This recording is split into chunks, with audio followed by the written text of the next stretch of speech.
Welcome to Engaging ESG, the new podcast that considers what it takes to get ESG comms right and how it can go oh so wrong. From fears of greenwashing and systemic bias to the backlash against woke investing, the risk of getting ESG wrong can be high, but so can ignoring the concerns of employees, consumers, and our planet.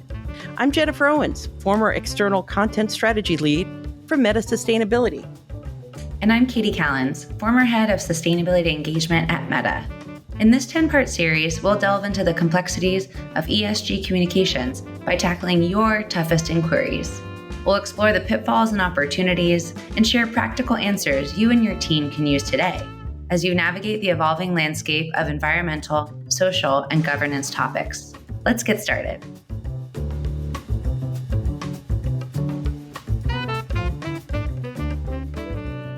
Welcome to episode 5 of Engaging ESG. Today, we're focusing on employee engagement, a key stakeholder group when it comes to your ESG comm strategy. Now, if you are joining us for the first time, please check out our earlier episodes. We'd love to hear what you think of the series so far. Katie, can you believe we're at the halfway point? No, I cannot. I cannot believe it is episode 5 of 10. The time has really been flying, and I have to tell you, I am very excited about the topic today. It's something that is near and dear to my heart. What? I'm employees. So surprised. Yes, I think some people are a little bit nervous about employee engagement, and rightly so. You know, it's the largest and most diverse internal stakeholder group that a team has to think about. And so I know a lot of folks have felt really daunted about thinking about engaging employees. And so I come to this conversation as the employee because when I joined Meta and, you know, I got recruited to come over to the sustainability team, which was thrilling because you guys are all super cool. And like, it's like getting to sit at the cool kids table at the cafeteria. So thank you for letting me put my tray down. Anytime. But, you know, you guys had a lot of conversations already started. You know, you're trying to catch up on what the cool kids are talking about. And, you know, you want to be onboarded in that term so fast. You know, I want to know what's happening. How can I be productive and the like? And so to get up to speed, it was so helpful because there, you know, you'll be surprised to hear that Facebook basically has its own internal social media channels. And there's a whole channel called Climate and Sustainability FYI, which was the first place I went because that's where the conversations were happening. And then there were resource elements. Just, you know, stop me if I'm saying anything you already know. But there were wiki pages and there were org charts and there were employee essays. There were all this stuff that I could tap into and basically do my own learning course. Yeah, I'm so glad that you felt that way. We definitely, and by we, I mean me for a while, just me at the beginning, built out a lot of infrastructure. And I think it's helpful to think about kind of the journey because, of course, all of those things didn't get created overnight. And Jen, when you came in, there was a wealth of documentation for you to catch up on, which was great. But I think one thing to think about is, you know, you have people who are working on the sustainability team like yourself and me, but those are often teams of people that are very small. Like, let's say if you're lucky at a big company, you have a few hundred people that are working on what I like to capital S sustainability. They have it in their title, or social impact, one of the ESG functions. Right. And that's great, but that usually leaves around 99% of the company without formal roles or titles or and awareness. Yet they touch it.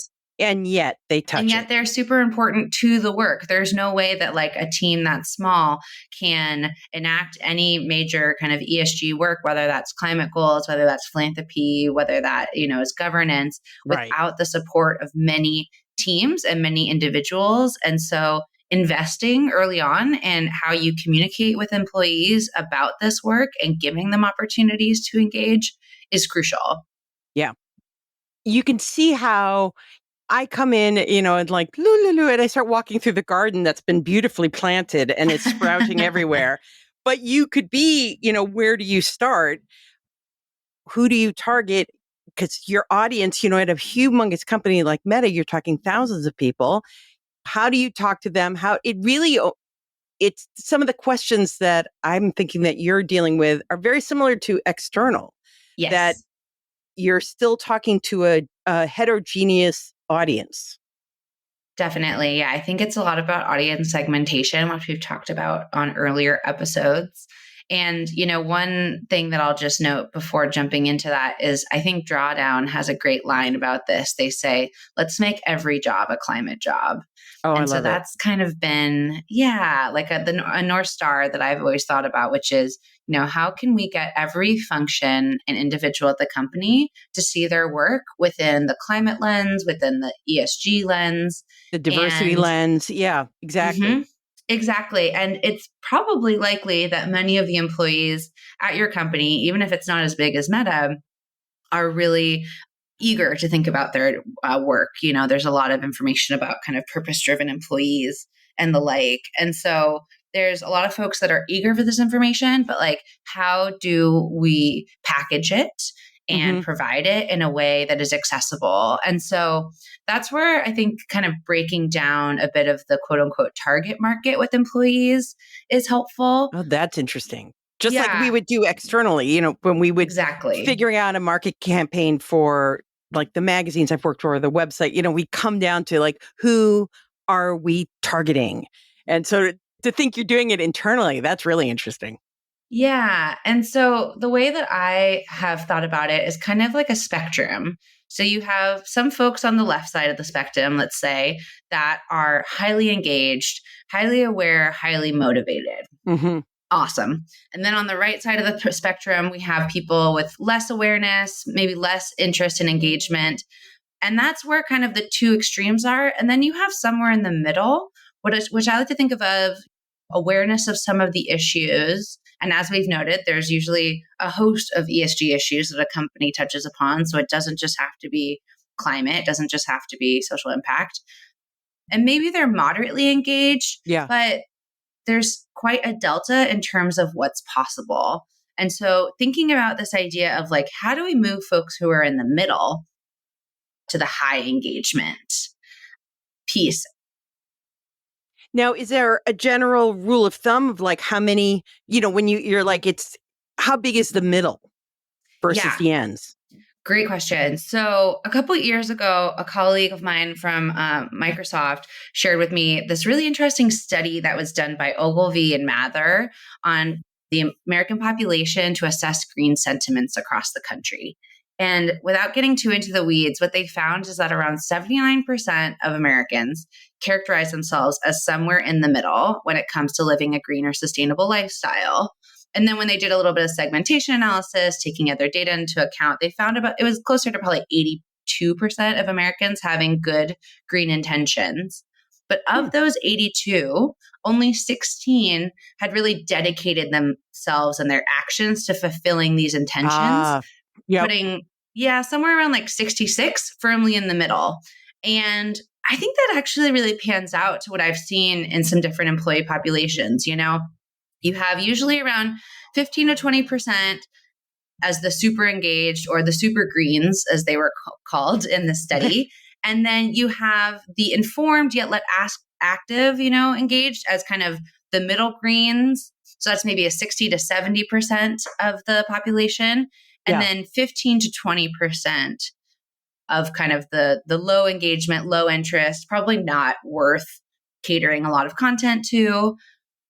And, I think even though that study focused on sustainability, it does really encompass a lot of ESG topics. Yeah. And while this is also very, US based metrics, we know we have global listeners. My guess is that for especially like EMEA based companies, the number of super greens would be even higher. So you could kind of move that segmentation a little bit to the left. I like it. You would be in these awesome events that our massive internal comms team for the sustainability team would run. Massive team. I mean, massive, which was Katie. And you would see, there's always live messaging during the event, and you would get a lot of engagement, and you would, you tend to see maybe some of the same voices pop up, that asking really good questions. And you also get questions from people that, would say, geez, I didn't know Meta was doing so much. Is there a place we'd go? And my heart would die a little bit because there is this Meta sustainability website right there for you. I'm trying really hard. And I could say, what's interesting in watching that happen was I had been working on business equity content and before Meta sustainability, and even the heads of the ERGs, the employee resource groups, we would be doing something directly related to their group, their affinity group. And they wouldn't know that the group existed. They wouldn't know we were creating content. And my first thought would be like, how can you not know? This is your topic. And then, you have to take a step back and realize, geez, these guys have basically 2 full-time jobs. They have their actual, what they were hired to do at Meta, and then they're leading an affinity group, which is massive and global. Right. At a big company. And then, wait, you're not paying attention to everything that I'm creating. So there becomes a need to, even with the external content, to make sure it's socialized internally so that even the leaders in these certain affinity groups would know what's happening and can get buy-in for it. Definitely. Yeah. I think one thing that you and other folks probably think a lot about is external channels and how noisy those can be. And I have found that internal can be the same. There's a lot of content. There's a lot of announcements. People have been distracted by the pandemic, by job, all these different things. And so I think going into every engagement and communications activity or output with the thought of like, people probably haven't seen this before. There's been new hires, and definitely not taking it personally. When people do ask again and again, like, where is this?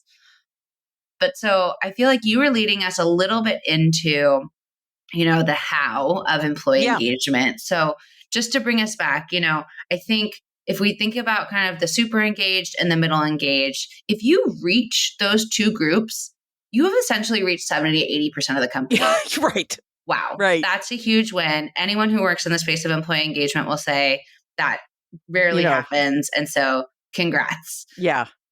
And I think one of the things that can be helpful, especially if you're a little bit earlier on your employee comms, employee engagement journey with all things ESG, is to really prioritize what you're communicating and how you're communicating, because, and we'll maybe talk about this a little bit more later, there's going to be the super active, super interested employees, that kind of super side, right?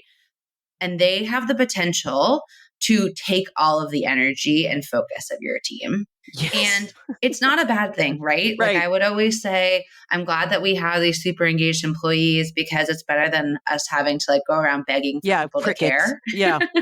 But at the same time, I have struggled with this in the past, and I know others have as well, is like, how do you balance the amount of effort that you're putting into content and activations that reach those who are most eager to it and most receptive to the long tail of folks who aren't being reached and aren't being engaged?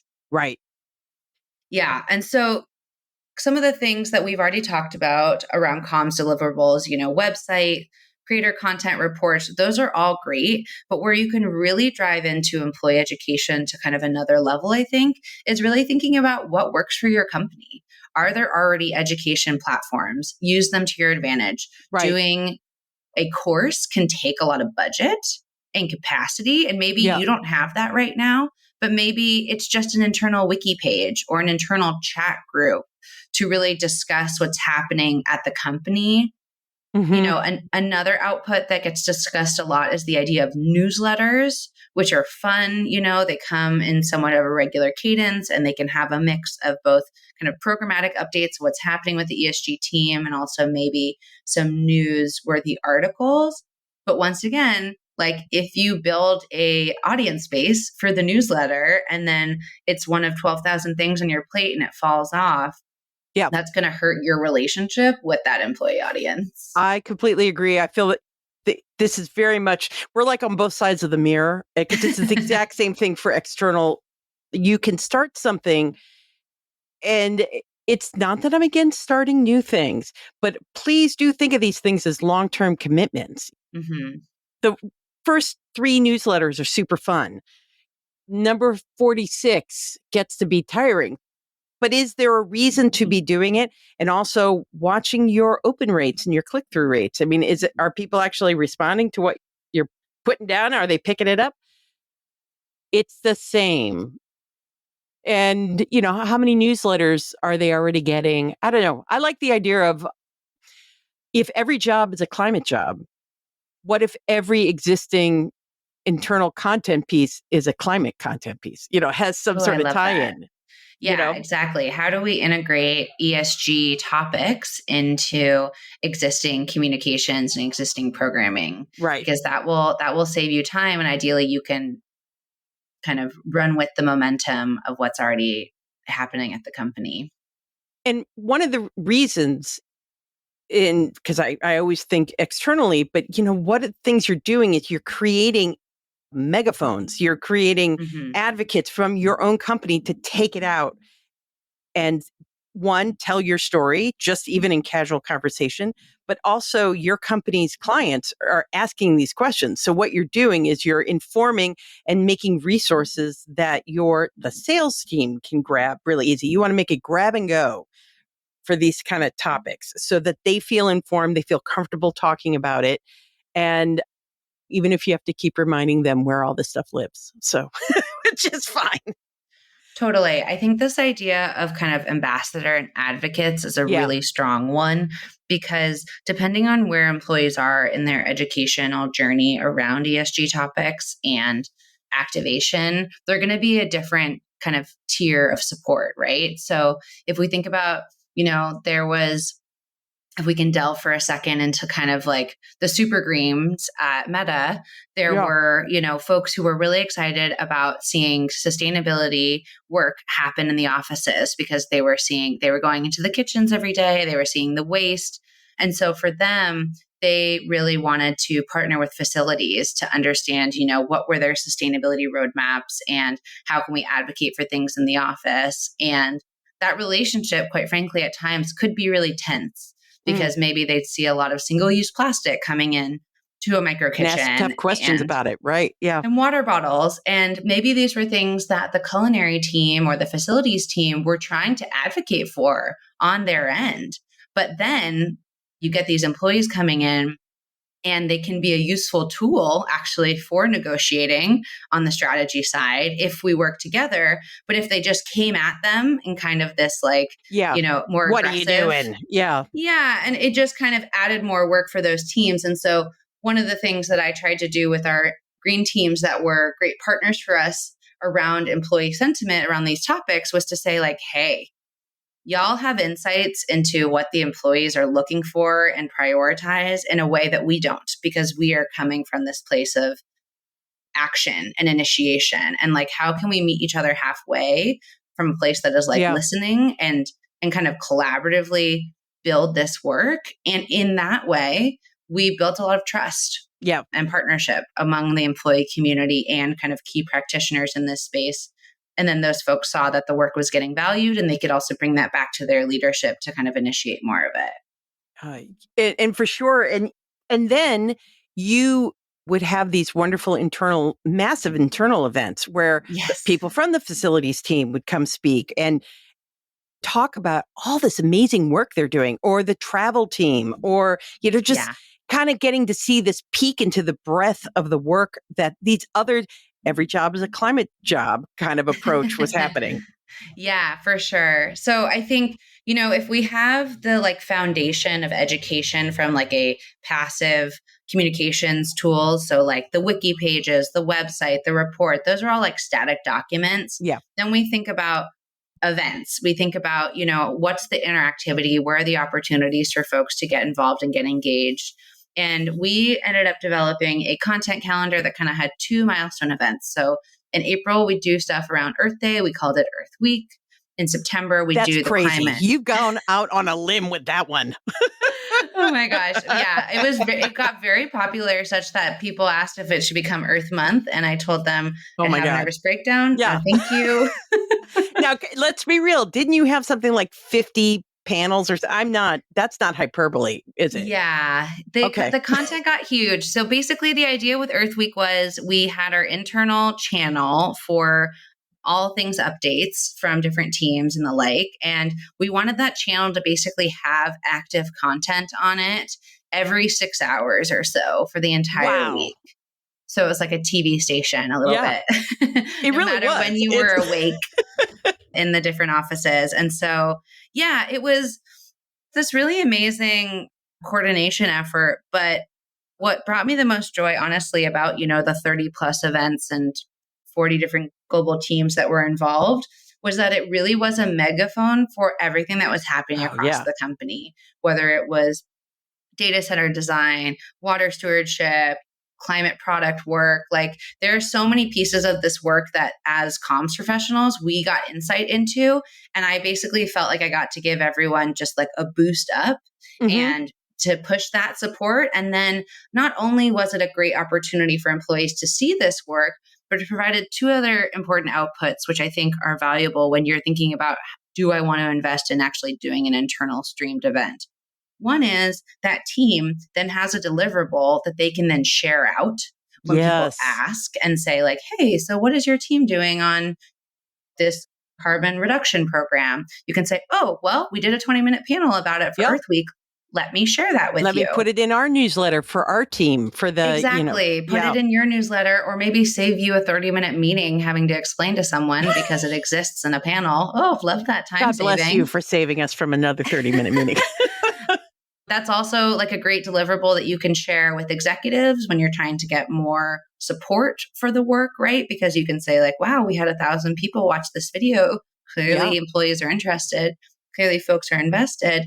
But then to get back to every job being a climate job, oftentimes this work was very collaborative. Like teams with capital S sustainability jobs, for example, would move pretty far into a process and then be like, dang, if only I had someone who had access to this part of the supply chain or this like part of a design process.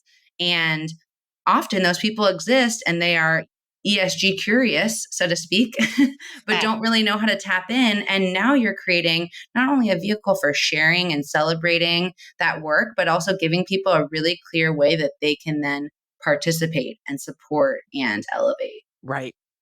I love it. And then that was April. You guys had a bunch of other wonderful events because I still have I still use my teacup all the time from the. Oh, yeah. From the Climate and Sustainability Summit. Yeah. So Earth Week started about 5 years ago. I started organizing it. It was a big success. My director joked about turning into Earth Month. I almost had a heart attack. But I said, okay, let's maybe do a second milestone event. Climate Week, as many folks in the space know, is another milestone moment in September. We'll do something similar. We won't do a week, but we'll do it as like basically a 1-day internal conference. So instead of 20 to 30 different events, we'll do 5 or 6. They'll all be on one day. It's kind of like a little internal. You just do it, with a snap of your fingers, 5, 6. Yeah.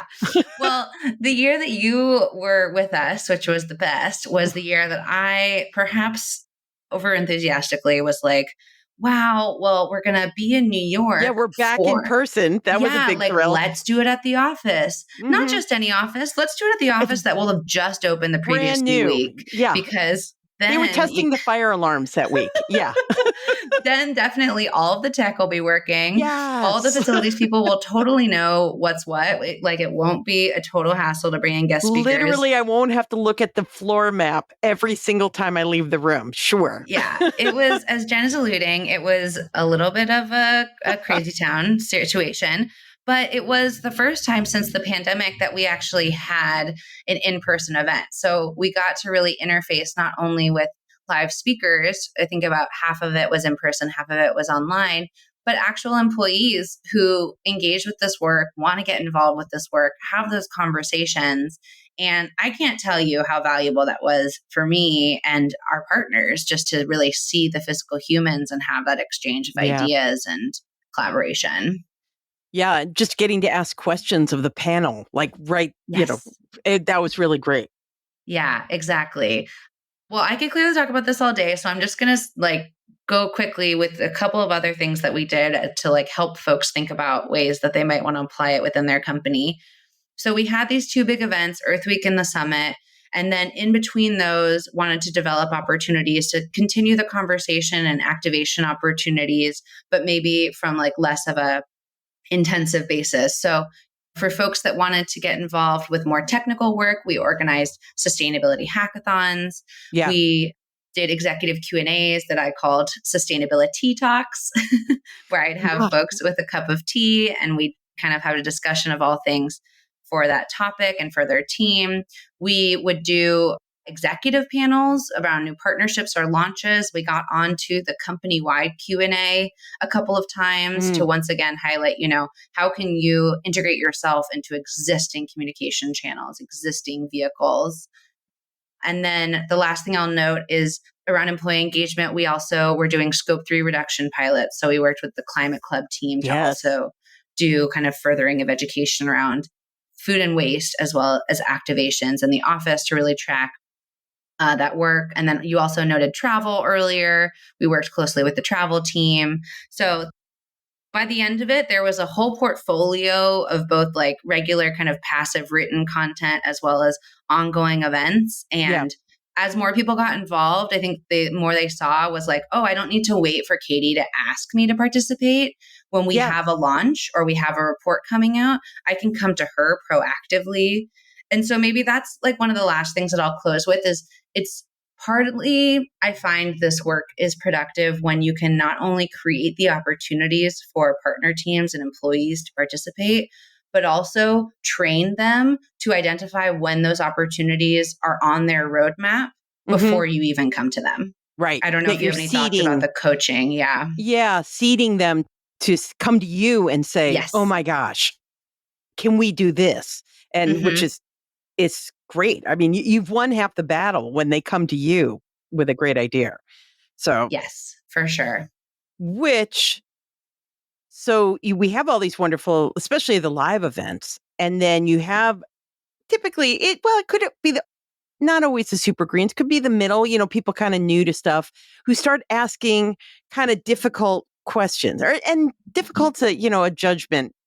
They're asking really specific questions or saying, wait, you've said our net zero goal is for scope 3 is 2030. That's so far, stuff like that. And so I'm wondering if you have tips on the idea of how to respond to those in real time when stuff comes up at events like that. Yeah, definitely. I think one of the best practices that I learned was it's kind of like building a phone tree.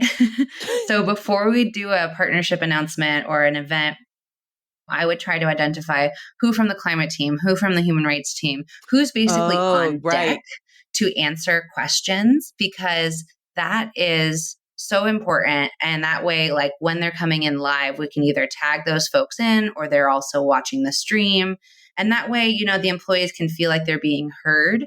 One of the things that was really clear to me was sometimes the questions would come off a little harsh or off base, like 2030, what? That's so far away. Yeah. And or you hear them harshly, right? They might be thinking, wow, that seems like a long time away. And you hear it as, that's how far, There is that. You definitely build your own filter background for that. Yeah. But I think so just knowing that they're coming from a place of like willingness to learn and that you can be that vector of information. And ideally, when they learn, they will then, teach others within the company. Right. But having kind of folks on deck to answer questions. That's a great tip. Yeah. And sometimes these comment threads would get almost heated, right? Like people would ask like almost a separate event. I'd have to turn them off. Like I'd have to kind of move the screen because I can't concentrate on the conversation because this other conversation is happening. So yeah.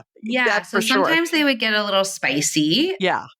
And what I would say to folks who are kind of doing the comms in that regard is two things. One is, usually those conversations get long-winded for two reasons. One is what we're telling them, they just don't really understand. Yeah. Like there's something about maybe like the science or the technicality. And so in that place, I would often offer to be like, hey, I'd love to jump on the phone with you, to have like a 10-minute call, which always went over very well. Right. They felt so appreciative that you were taking a little extra time. But I mean, honestly, the other thing we do a lot of is just like post the report, post articles, post these comms contents that you and I had helped that we've create all created. year, Right. and you It just is here. resurface it. We're trying to share, Mm-hmm. And I think just, also keep the mindset of the best intent, that people are here because they want to Yes. learn, they want to participate. You're here to facilitate that. And so how can you do that in a way that hopefully doesn't add a ton more work to your plate and your colleagues' plate, but they see it as part of their mission to communicate this work and get everyone involved? I love the real timeness of it because that's when they're all gathered. They all Yes. came to the town square, and catch them, answer them as you can while you can. And sometimes say, that is a good question. Let me come back Mm-hmm. to you on that. Totally. And I think just honesty and being Yeah. heard, that was another thing where like a lot of times it seemed people wanted the answer, but also they just wanted to know that there was another human on the other side Right. instead of just like a robot or just like someone like spitting out really insincere talking points. So humanizing these topics that people feel incredibly passionate about can be really vital to helping to build those relationships and that big depth of ambassadors. Now, you recently hosted a workshop at Green Biz around this for, the broader community. Are there some like tips that you gave them that we can close out with? Yes, definitely. Got to host a great employee engagement workshop in February. And some of the great takeaways from those discussions were, I think when we work in the space of ESG, we really focus on the goals, the big picture, what we're driving towards. Mhm. But again and again, what we heard from employees was that if they don't see you focusing on the small things, how will they know you're focusing on the big? Oh. So this materiality of priority topics versus visibility, I think, has been something that is really challenging because let's say you have a net zero goal, but you also have disposable water bottles. Okay, great. Yeah. Like I see you have a climate goal, but you can't even do this really basic thing. Like, I don't know if I can trust you. Right. The low-hanging fruit Yes. is what you see, Yeah. And what they're like physically coming into contact with. Yes. Which, for a company like Meta and a lot of other companies, like maybe the big part of their footprint isn't on site. It might not be where employees are coming into every day. And so, yes, that's a big part of the company's footprint. But like, if I don't see it, then how do I know it's happening? Because as discussed, comms and events and stuff sometimes get seen, but often don't. So they're really seeing this through the visual of their lived experience. Right. And then just two more quick things before we close. I think really aligning sustainability education and recognition programs to those celebrated into your organization can reduce red tape, which is really helpful for increasing access. We talked a bit about hackathons, and there's also kind of greenest idea awards. And then we're in not the best economic times. People don't have a lot of budget for necessarily big awards for engaged performers. But one of the things that we started doing was, coffee with the chief sustainability officer, pitch competition for the board. Recognition doesn't always have to mean swag or money. It can also mean accountability and visibility, which can be sometimes an even more valuable reward in the end. Right. For sure. Oh, I love that. They, in a million years ago, when we did a lot of research around the difference between a job and a career, feeling some of the ways you define a career is feeling that you have opportunity for advancement, you have connection, you are growing. So anyone at any level can see their work as a career through those lens. And these are the types of things you're rewarding. This is part of the reward, is kind of helping people grow. And so I love all that. So definitely. Well, we are going to wrap up, and we're going to say thank you for joining us on Engaging ESG this week. What's coming up next week, Katie? Next week, we're going to dive into another highly engaged ESG stakeholder, investors. So join us. And until next week, keep engaging. Thank you for joining us on Engaging ESG. Have a question for us to consider or a strategy you'd like us to cover? Email us today at engagingesg@gmail.com. Please remember to rate, review, and subscribe to Engaging ESG today. It helps us grow, and even better, be sure to share the podcast with your favorite sustainability, diversity, or social impact colleague. And until next time, keep engaging.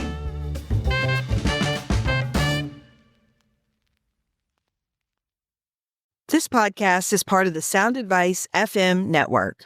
Sound Advice FM, women's voices amplified.